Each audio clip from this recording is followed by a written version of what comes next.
Homogeneous और exact के? काम होगा तो फोन मेरे पास नहीं है, चाची फोन पे फोन कर देना। हाँ, मेरा फोन इधर देती जा रही, शामिल क्लास में है, इसको कोई दिक्कत हो देख लेना। प्रांजल क्या बात है? हाँ भाई, किसी ने ट्राई की क्या होमोजीनियस और एग्जैक्ट के क्वेश्चंस? कहीं कोई डाउट आ रहा है?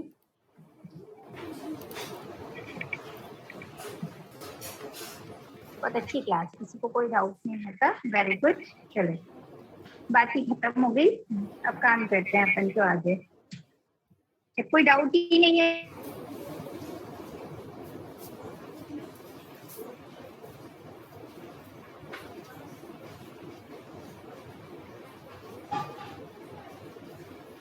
एग्जैक्ट का क्वेश्चन और कर लेते हैं।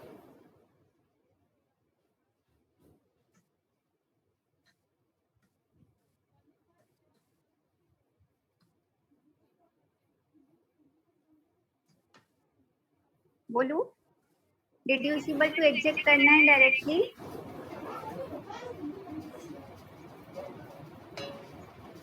मैम वीडियो ब्लर आ रहा है। मैं वापस रिवीजन करा रहा हूँ। एग्जैक्ट का दोबारा बता दूं? मैम वीडियो ब्लर आ रहा है।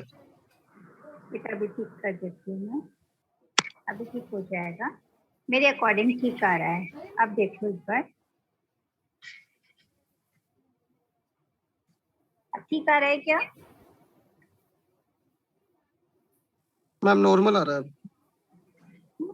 वो हो जाता है कभी कभी, नेटवर्क थोड़ा सा डाउन होता है ना, तो उसमें लगता है।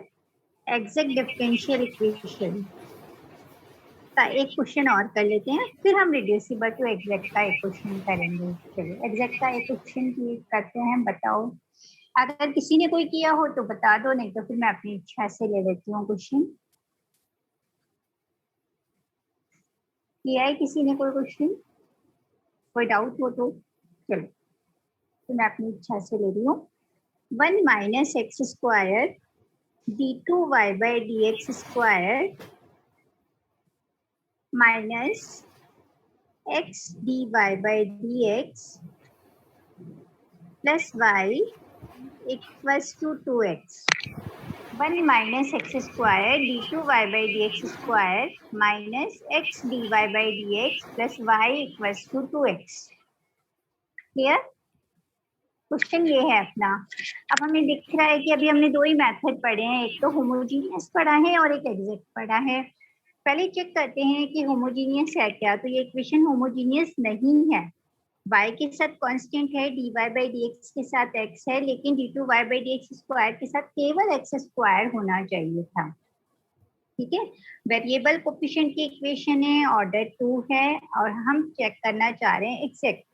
तो d2y by D X square का जो कोफिशिएंट होता है वो होता है p0, dy by D x का जो कोफिशिएंट होता है वो होता है p1,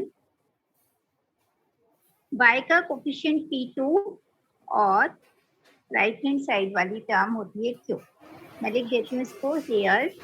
p0 equals to 1 minus X square, p1 है माइनस का x, p2 है प्लस का 1 और q है अपना 2x। ठीक है, अब सबसे पहले हम कंडीशन ऑफ एग्जैक्टनेस चेक करें। कंडीशन ऑफ एग्जैक्टनेस क्या है? p2 minus p1 dash plus p0 double dash की वैल्यू हमें कैलकुलेट करनी है। p2 जो है वो है अपना 1 माइनस p1 डैश का मतलब हो गया माइनस का 1 plus p0 double dash, p0 double dash का मतलब क्या हो गया? माइनस एक्स स्क्वायर का 2 बार डिफरेंशिएशन करें, तो 2 बार डिफरेंशिएशन करेंगे तो अपने पास क्या आएगा? माइनस का 2, और ये टर्म बन गई अपनी 0 ना। इसका मतलब जो इक्वेशन गिवन है वो कैसी है? एग्जैक्ट है। Given equation 1 is exact. यहाँ तक किसी को कोई डाउट?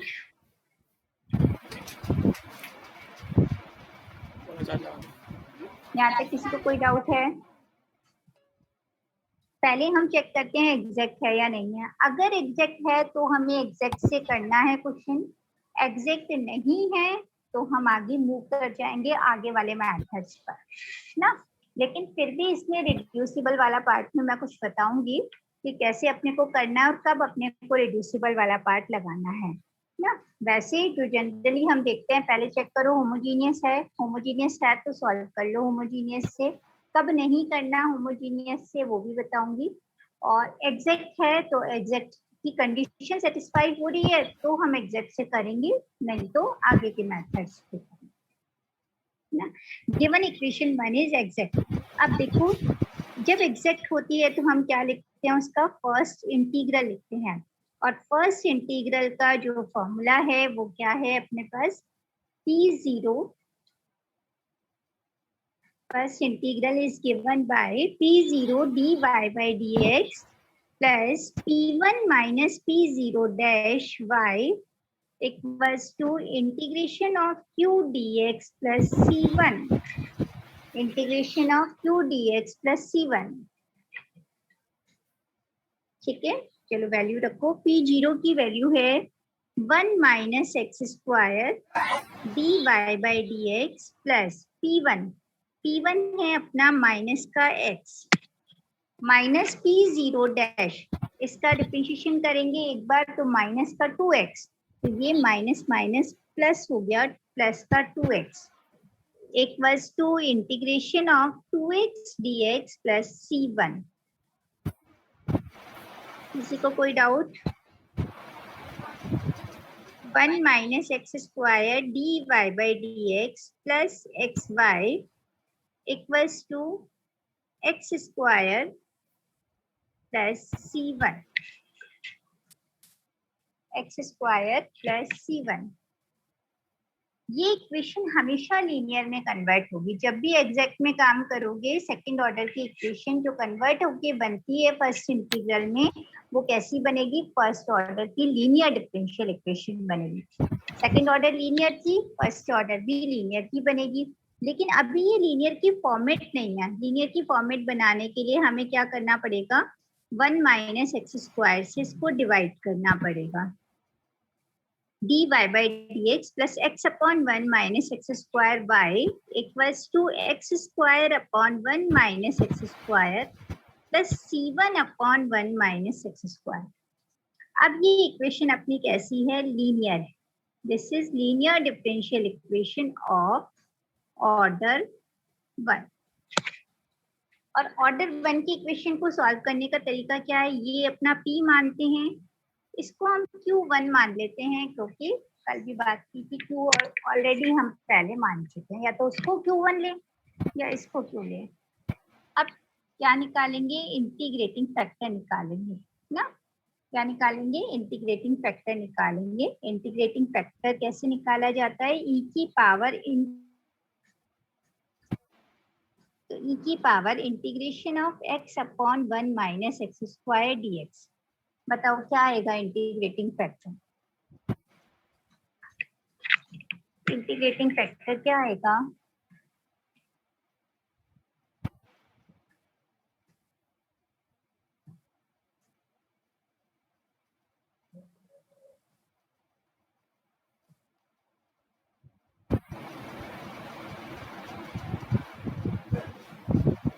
कैलकुलेट करके बताओ। 1 माइनस एक्स सिर्फ नहीं आएगा, और कोई,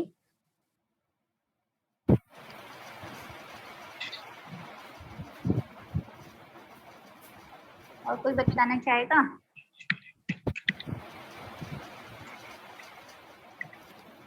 वन माइनस एक्स स्क्वायर को टी लोगे है ना। 1 माइनस एक्स स्क्वायर को अगर हमने टी लिया तो अपने पास बनेगा minus 2x dx equals to dt। तो x dx की वैल्यू हुई माइनस dt अपॉन 2। तो इसको अगर मैं लिखूंगी तो minus 1 upon 2 dt upon t आएगा ये। और इसका इंटीग्रेशन क्या होगा, हाँ माइनस 1 अपॉन 2 log t, और log t का मतलब हो गया t की पावर माइनस 1/2, तो 1 अपॉन रूट टी आ गया। और 1 अपॉन रूट टी का मतलब हो गया 1 upon root of 1 minus X square. तो सबका आ रहा है ये? मैम यही तो बोला था। Yes ma'am. अच्छा यही बोला था क्या? मुझे ये रूट सुनाई नहीं दिया एक्चुअल में, मुझे 1/1 माइनस एक्स स्क्वायर ही सुनाई दिया, इसलिए मैंने कहा कि और कोई बताना चाह रहा है क्या। कोई बात नहीं, अच्छी बात है। अपना माइक्रोफोन ऑफ कर लो जिसका ऑन है। निशांत बीच में चल गई लाइट है। Solution y into integrating factor 1/√1 minus x square equals to q1 x square upon 1 minus x square plus c1/1 minus x square। अगर ये मल्टीप्लाई में आता तो अच्छा लगता ना,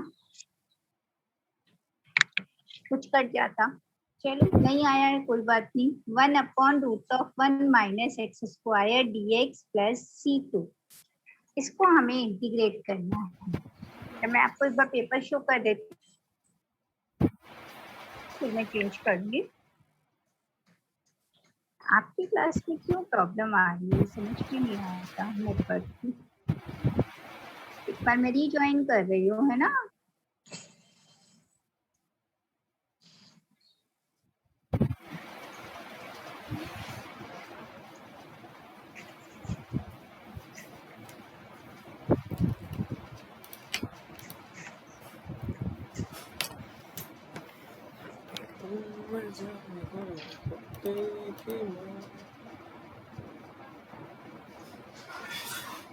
हाँ बिल्कुल, मुझे खुद को दिख रहा है कि स्क्रीन ब्लर आ रही है।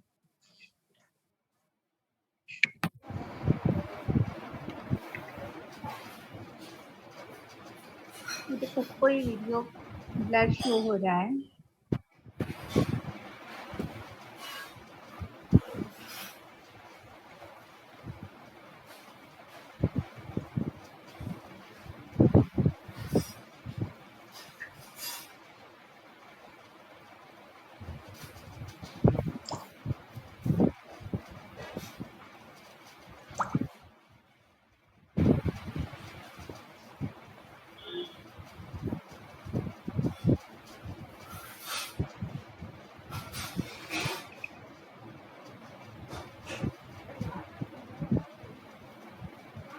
मुझे लगता है घर में भी मुझे नेटवर्क तलाशना पड़ेगा। देखो कुछ शो हो रहा है क्या? ये ब्लर ही दिख रहा है। मैम ब्लर ही दिख रहा है। चलो मैं फिर इसका फोटो क्लिक करके भेज दूंगी आपको ग्रुप पे। आप लोगों ने नोट तो किया होगा ना, पहले क्वेश्चन तो नोट कर रहे हो ना साथ में। चलो फिर अपन आगे सॉल्व करते हैं। तो पूरे पेपर से तो वो और ज्यादा ब्लरनेस शो करता है, थोड़ा थोड़ा तो फिर भी दिखता है, बाकी अगर पूरा पेपर शो कर रही हूँ तो उसमें तो और ज्यादा ब्लर है ना।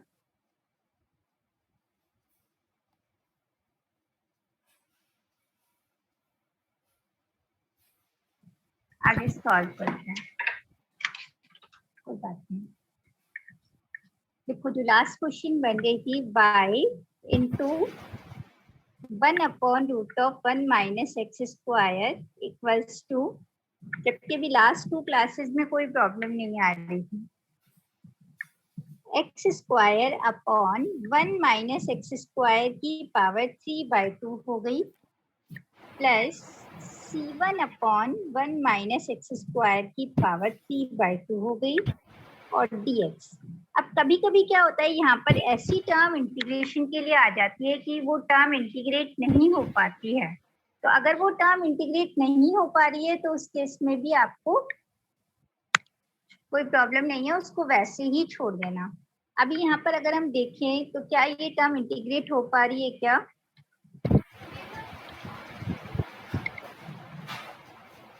ये टर्म इंटीग्रेट हो जाएगी क्या?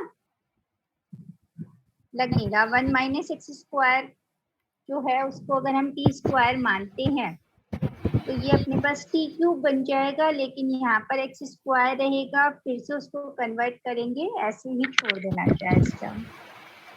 अगर सकता है इंटीग्रेट हो जाए तो कर लेना, नहीं इंटीग्रेट हो तो कोई दिक्कत नहीं है ना। ट्राई करके देख लेना, अगर इंटीग्रेट हो रही हो तो ठीक है, नहीं तो एज इट इज छोड़ दो। हम 1 माइनस एक्स स्क्वायर को टी करके x square T minus 1 1 minus X square को टी मान ले, माइनस 2x dx जो है वो अपना बन जाएगा। बेटा प्रॉब्लम आएगी अपने को, नहीं हो पाएगा जल्दी से।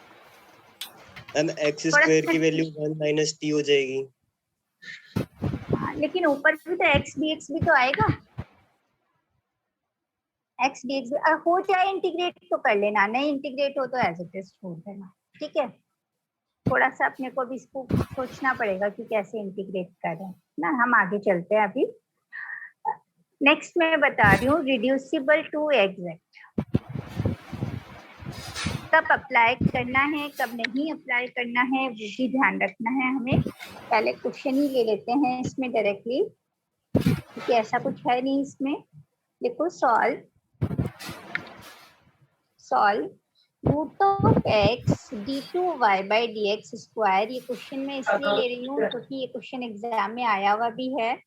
2x dy by dx plus 3y equals to x। अब देखो हमें क्या एफर्ट करना है, मैंने जैसा स्टार्टिंग में तुम्हें बताया कि सबसे पहले हमने टाइप्स याद कर लिए ना। अभी तक तो 2 ही पढ़े हैं, लेकिन 4 और पढ़ेंगे अभी हम। तो हमारा एफर्ट क्या रहता है कि जिससे डायरेक्टली क्वेश्चन हो जाए वो मेथड हमें लगाना है। और हर एक के लिए मैं बताती जाऊंगी कि इससे चेक करो, जैसे होमोजीनियस है, देखते ही पता लग जाएगा कि होमोजीनियस है या नहीं। तो ये इक्वेशन होमोजीनियस नहीं है।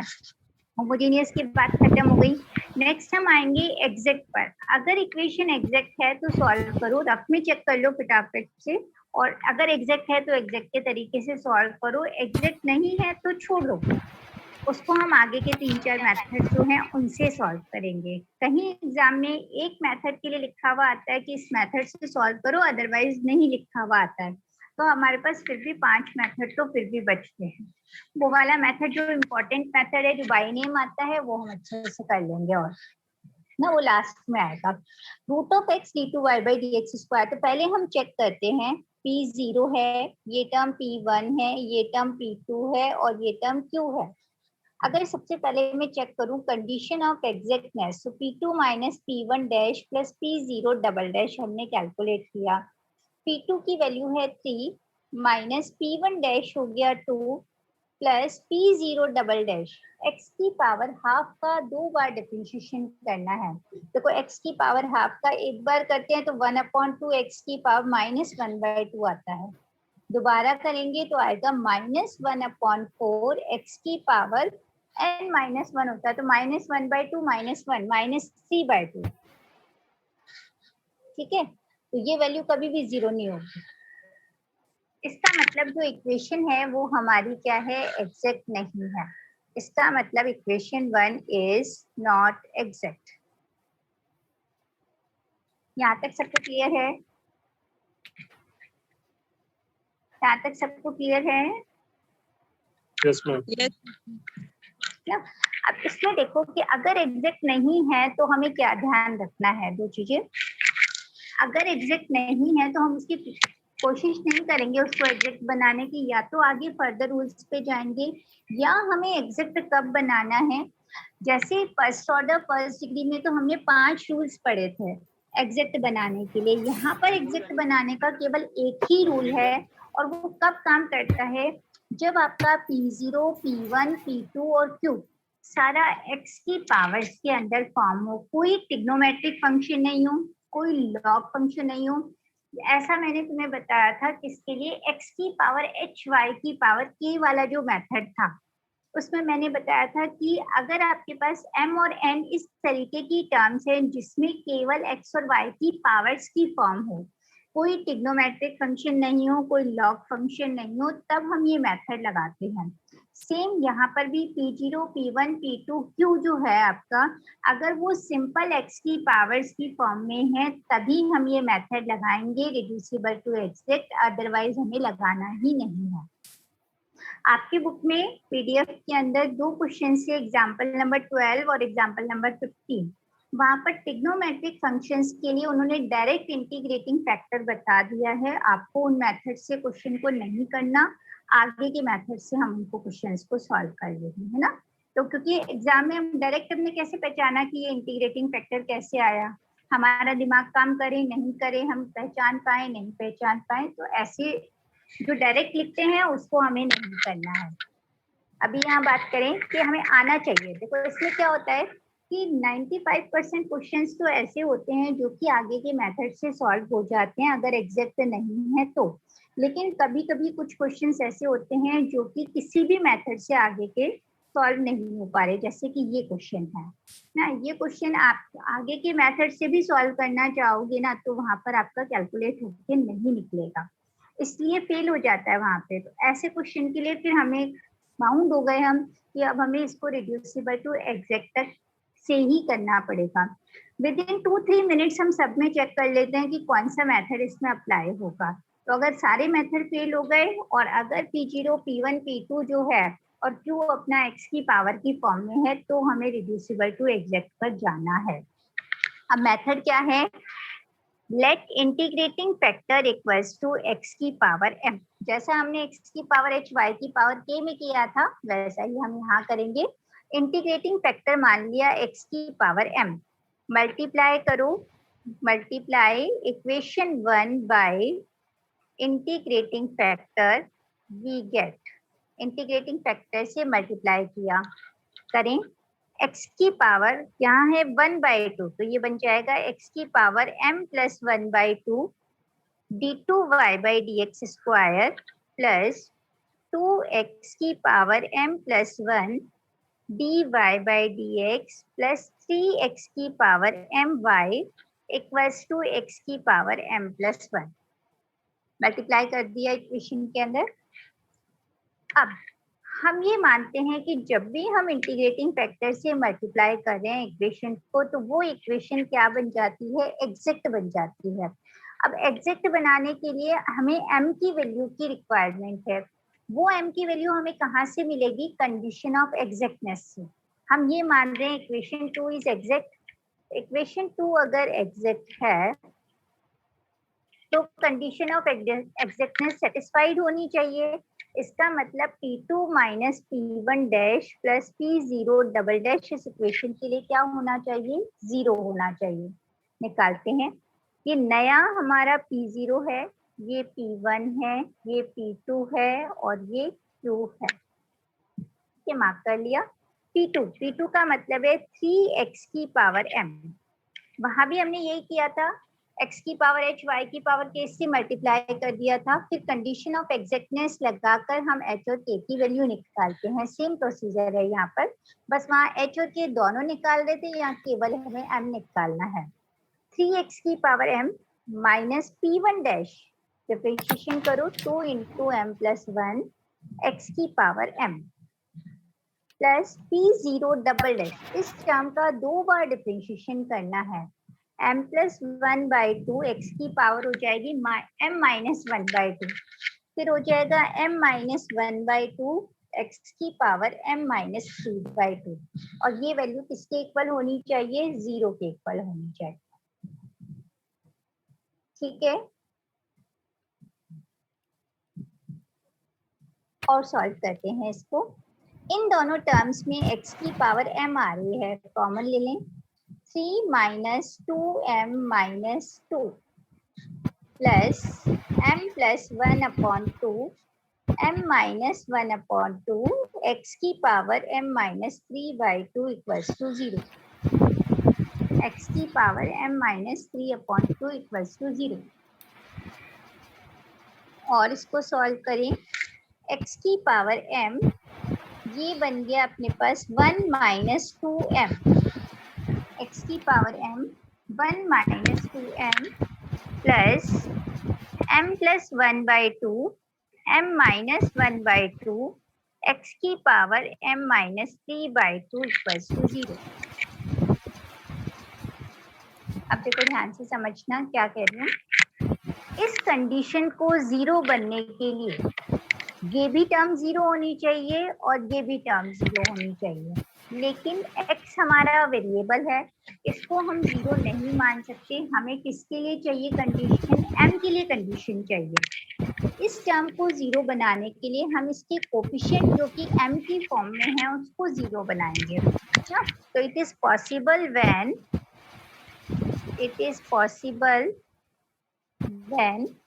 x की पावर m का कोफिशिएंट 0 हो, यानी 1 माइनस 2m किसके बराबर होना चाहिए? 0 के बराबर होना चाहिए, या m plus 1/2 into m minus 1/2 0 के इक्वल होना चाहिए। दोनों से m की वैल्यू निकाल लो। इससे मिली m की वैल्यू 1/2, इससे m की दो वैल्यूज मिल रही है, -1/2 और +1/2। ठीक है, अब हमारे पास क्या चॉइस है कि m की वैल्यू 2 मिली है, यहाँ से -1/2 है और +1/2 है। अगर मैं m की वैल्यू -1/2 लेती हूँ तो मुझे ये वाली टर्म 0 नहीं मिलती है और मेरी कंडीशन ऑफ एग्जैक्टनेस फेल हो जाएगी। इसका मतलब m = -1/2 हमें नहीं लेना है, हमें टोटल जो इक्वेशन को सेटिस्फाई करे वो कंडीशन लेनी है। तो m = 1/2 हम लेंगे जो कि दोनों में आ रहा है ना। Take m = 1/2। यहाँ तक सबको क्लियर है?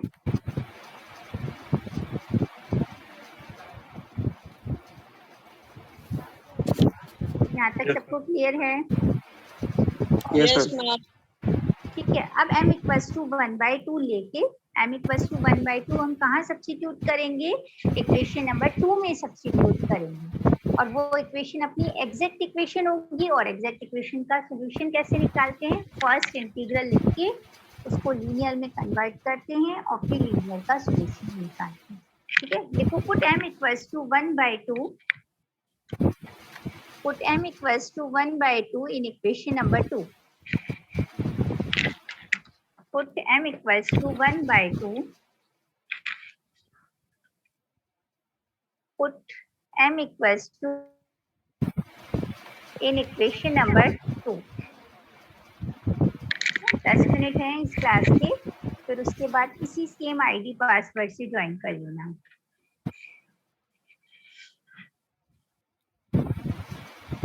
x की पावर हो जाएगी, एक क्लास पूरी तो नहीं लूंगी पर हाँ 15-20 मिनट की लूंगी। उसमें अपने को होमोजीनियस के कुछ क्वेश्चंस हैं, उनमें बच्चों को डाउट आता है और इम्पोर्टेंट भी है। ठीक है, तो वो डिस्कस करूंगी, अगला टॉपिक नहीं पढ़ाऊंगी, है ना, क्योंकि कल की क्लास में कम हो पाया था, नहीं तो अपना हो जाएगा। फिर आगे पीछे बहुत हो जाते हैं और कॉलेज में नेटवर्क कनेक्शन की प्रॉब्लम होती है ना। फिर हम एक एक टॉपिक पे चलते रहेंगे कंटिन्यूअस।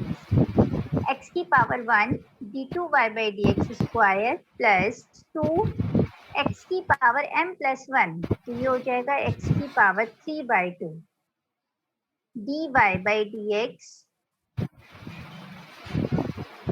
प्लस 3x की पावर 1/2y = x की पावर m+1, कितना हो गया? 3/2। देखो सबकी ये टर्म आ रही है क्या?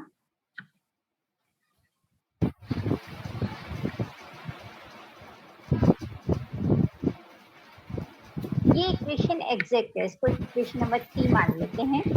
ये अपना P0 है, ये टर्म P1 है, ये टर्म P2 है। आप चाहो तो चेक करके देख सकते हो रफ में, अब नहीं चेक करेंगे हम लोग क्योंकि m की वैल्यू निकाली हमने इस कंडीशन को लेके ही है। तो यहाँ पर आपका P2 - P1' = 0 होगा ना। इसका फर्स्ट इंटीग्रल लिखा जाएगा फॉर्मूले से। फर्स्ट इंटीग्रल लिखते हैं कैसे?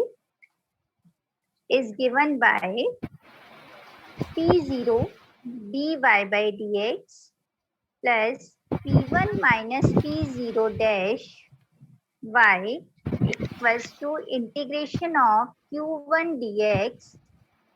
Q ही ले लेते हैं, Q1 क्यों ले रहे हैं? चलो चल ले रहे हैं। Q1 dx plus C1। P0 की वैल्यू है x dy/dx plus P1। P1 का मतलब है, हाँ मैम यहाँ पे कंडीशन चेक करने की कोई मतलब नीड नहीं है क्या? बेटा कर लो, बार बार हम कंडीशन ही तो चेक कर रहे हैं पूरे उसमें। और जरूरत भी नहीं है, आप रफ में चेक कर लो, अगर आप इंटीग्रेटिंग फैक्टर गलत निकाला होगा तो पता चल जाएगा आपको। कर लो, P2 3x की पावर 1/2 माइनस P1 डैश करोगे तो ये हो जाएगा 3/2 x की पावर 1/2। मैम एग्जाम में भी नहीं करे तो चलेगा क्या ऐसा? एग्जाम में भी नहीं करोगे तो कोई दिक्कत नहीं है, क्योंकि हमने m की वैल्यू ही इस कंडीशन को लेके निकाली है, तो सेटिस्फाई तो होगी। 2x की पावर 3/2 माइनस 1, ठीक है, into y equals to x की power 3/2 dx plus c1।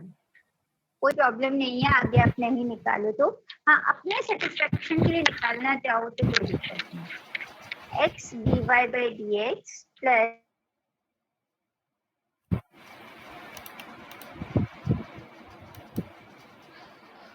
Condition of exactness को यूज करके पहले चेक किया, नहीं निकला, फिर कंडीशन को लेके m की वैल्यू निकालें, फिर m की वैल्यू रखें, तो हम वहां भी दोबारा चेक नहीं करते थे, सिर्फ एक रफ में चेक कर लेते थे। तो सेम प्रोसीजर यहाँ पर है। x की पावर 3/2 का इंटीग्रेशन हो गया 5/2 और ये 2/5 लिख देते हैं। x की पावर 5/2 अपॉन 5/2। अभी ये लीनियर नहीं है, इसको लीनियर में कन्वर्ट करने के लिए x से डिवाइड करें। 2x की power 1/2 minus 1/x y equals to 2/5 x की पावर 3/2 प्लस c1। अब ये कैसी इक्वेशन बनती है? हमेशा लीनियर बनेगी, ऑर्डर 1। प्रोसीजर याद करोगे, कहीं प्रॉब्लम नहीं आएगी। ये अपना p है, ये टर्म अपनी पूरी q है, c1 अपॉन x भी आएगा, x से डिवाइड किया था ना, तो c1 अपॉन x आएगा। इंटीग्रेटिंग फैक्टर e की पावर इंटीग्रेशन ऑफ 2x की power 1/2 minus 1 upon x dx कर सकते हो इंटीग्रेट।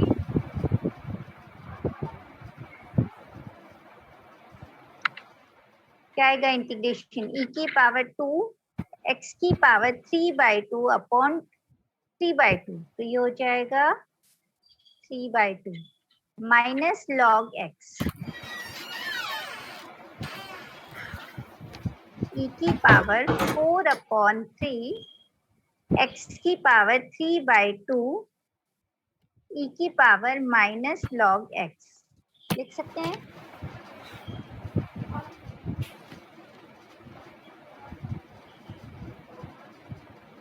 e की पावर 4/3 x की पावर 3/2 तो रहेगी, और e की power minus log upon x को 1/x लिख सकते हैं। e की पावर 4/3 x की पावर 3/2, ये अपने पास इंटीग्रेटिंग फैक्टर आ रहा है। और सॉल्यूशन कैसे लिखते हैं? y into integrating factor e की पावर 4/3 x की पावर 3/2 इक्वल्स टू q जो भी होगा अपना, q कितना था? 2/5 x की power 3/2 plus c1 upon x into 1/x e की पावर 4/3 x की पावर 3/2 dx प्लस c2। अब पहले के कंपैरिजन में तो कुछ मुझे ऐसा लगता है वीडियो क्लियर है।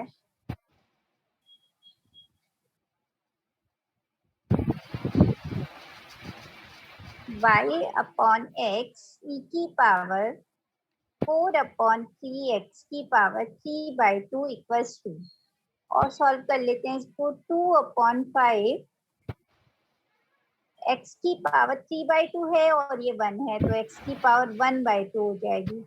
e की पावर 4/3 x की power 3/2 dx plus c1 1/x square e की पावर 4/3 x की power 3/2 dx plus c2। Again देखो, ये लास्ट वाली टर्म तो इंटीग्रेबल है नहीं, है ना, इसको आप इंटीग्रेट कर सकते हो चाहो तो। 4/3 x की पावर 3/2 को t मान लो, ना। इस वाले के लिए 4/3 x की पावर 3/2 को t अगर अपन मानते हैं तो ये अपने पास बन जाएगा इसका डिफरेंशिएशन 4/3 इंटू 3/2 x की power 1/2 dx equals to dt। तो ये 3 से 3 कट जाएगा, 2x की पावर हाफ dx dt बन जाएगा, है ना। और 2x की पावर हाफ dx dt बनेगा, ये e की पावर t dt बन गया। तो ये e की पावर t का इंटीग्रेशन, तो ये अपना बनेगा 1/5 e की पावर 4/3 x की पावर 3/2। करके देख लेना इंटीग्रेशन। नेक्स्ट टू टर्म्स का इंटीग्रेशन पॉसिबल नहीं है तो ऐसे ही लिख देते हैं। ये अपना रिजल्ट है।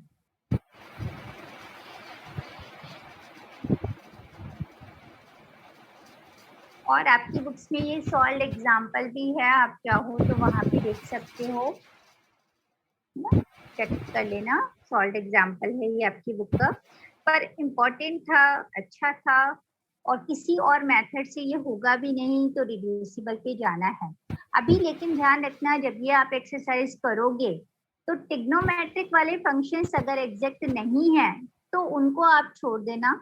बाकी अगर P0, P1, P2 जो है वो अगर आपके x की टर्म्स में है और इक्वेशन एग्जैक्ट नहीं आ रही है तो भी आप इसके ऊपर रिड्यूसिबल टू एग्जैक्ट एक बार ट्राई करके जरूर देखिएगा ताकि मेथड आपको क्लियर हो जाए ना। 2-1 क्वेश्चंस होंगे, ज्यादा नहीं होंगे। 2 तो एग्जाम्पल हैं तो मुश्किल से 1 या 2 क्वेश्चन आपके पास निकलेंगे। मैम ये साइड में क्या बता? साइड में मैंने इसको इंटीग्रेट करने के लिए t माना था, 4/3 x की पावर 3/2 को t माना था।